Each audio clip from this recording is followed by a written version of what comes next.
Hi ನಮಸ್ಕಾರ. ಇವಾಗ ದಾರ ಪೇಡ ಮಾಡ್ತಾಯಿದ್ದೀವಿ. ರೀತಿ ಮಾಡೋದಂತ ನೋಡಿ.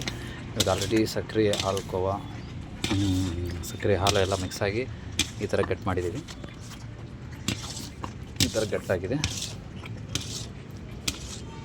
ಈಗ ನಾವು ಇನ್ನೂ ಸ್ವಲ್ಪ ಎಕ್ಸ್ಟ್ರಾ ಸಪ್ಪೆ ಕೋವಾ ಹಾಕಿ ಮಿಕ್ಸ್ ಮಾಡೋಣ. ಕಾಣ್ತಾಯಿದೆ ಚೆನ್ನಾಗಿ.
ಇವಾಗ ಆಗಿದೆ, ಸ್ವಲ್ಪ ಇಳಿಸ್ಕೊಂಬಿಡೋಣ, ಮೇಲೆ ಇಟ್ಟು ತಿರುಗೋಣ.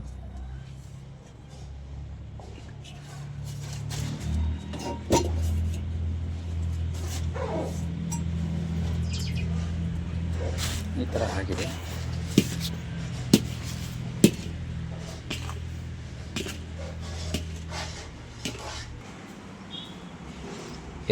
ಏಲಕ್ಕಿ ಹಾಕಿದರೆ ತುಂಬ ಚೆನ್ನಾಗಿರುತ್ತೆ. ಹಾಗಾಗಿ ಒಂದು ಸ್ವಲ್ಪ ಕಮ್ಮಿ ಆಗಿದೆ, ಇನ್ನೂ ಸ್ವಲ್ಪ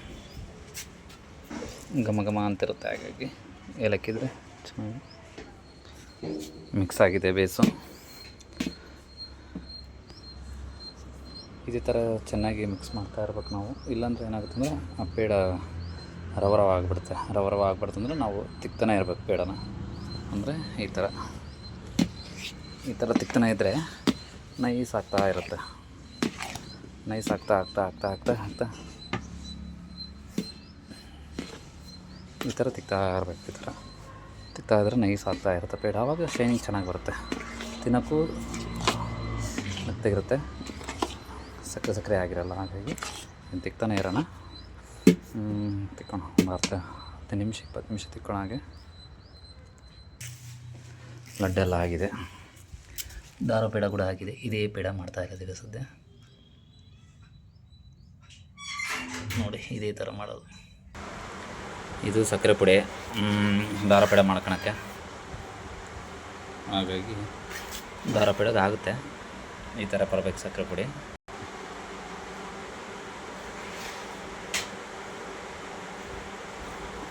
ಈ ಸಕ್ಕರೆ ಪುಡಿಯನ್ನು ನಾವು ಕುದಿಸ್ಬಿಟ್ಟು ಮಾಡ್ತೇವೆ. ಸಕ್ಕರೆ ತಗೊಂಡು ಡೈರೆಕ್ಟ್ ಜಿನ್ನಿಗೆ ಹಾಕಲ್ಲ, ಮಿಕ್ಸಿಗೆ ಹಾಕಲ್ಲ. ಬರೀ ಸಕ್ಕರೆ ಪುಡಿ ಒಲೆಯಲ್ಲೇ ನೀರು ಕರಗಿಸಿ ಸಕ್ಕರೆ ಕರಗಿಸಿ ಮಾಡ್ತೀವಿ. ಈ ಥರ ದಾರ ಪೇಡ ಚಾಕ್ಲೇಟ್ ಫ್ಲೇವರ್ ಬಂದಿದೆ. ಸ್ವಲ್ಪ ಆರಬೇಕು, ಬೇರೆ ಇನ್ನು ಸ್ವಲ್ಪ ಆರಿದರೆ ಹಾಕಿದ್ದೀನಿ ನೀಟಾಗಿ. ಆರುತ್ತೆ ಅದು. ಒಂದು 10 ನಿಮಿಷ ಬಿಟ್ಟರೆ ಪುಡಿ ಕೂಡ ರೆಡಿ ಇದೆ, ಸಕ್ಕರೆ ಪುಡಿ. ಆಮೇಲೆ ಉಂಡೆ ಮಾಡಿ ಹಾಕೋಣ.